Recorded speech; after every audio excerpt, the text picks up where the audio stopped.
إن هذا القرآن يهدي للتي هي أقوم ويبشر المؤمنين الذين يعملون الصالحات أن لهم أجرا كبيرا وأن الذين لا يؤمنون بالآخرة أعتدنا لهم عذابا أليما ويدعو الإنسان بالشر دعاءه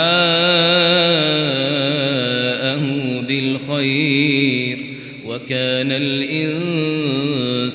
عجولا وجعلنا الليل والنهار آيتين فمحونا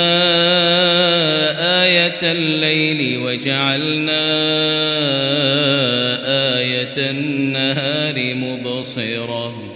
مبصرة لتبتغوا فضلا من ربكم ولتعلموا عدد السنين والحساب وكل شيء فصلناه تفصيلا وكل إنسان ألزمناه طائره في عنقه ونخرج له يوم القيامة كتابا يلقاه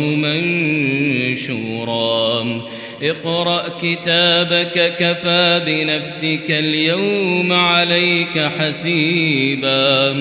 من اهتدى فإنما يهتدي لنفسه ومن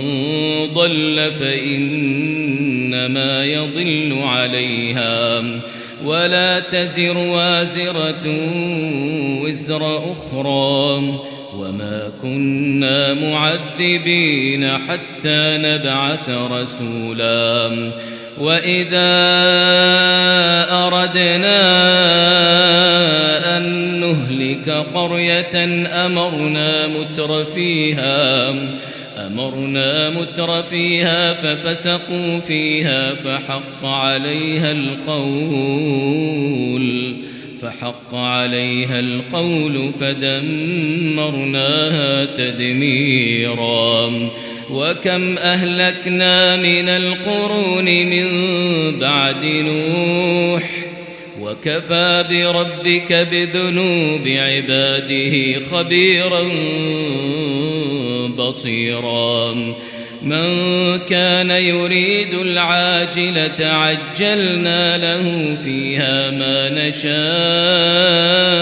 لمن نريد ثم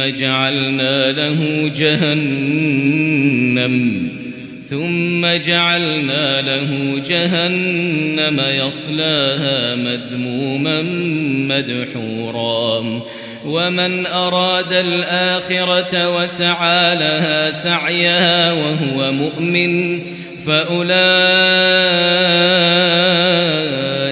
كان سعيهم مشكورا كلا نمد هؤلاء وهؤلاء من عطاء ربك وما كان عطاء ربك محظورا انظر كيف فضلنا بعضهم على بعض وللآخرة أكبر درجات وأكبر تفضيلا لا تجعل مع الله إلها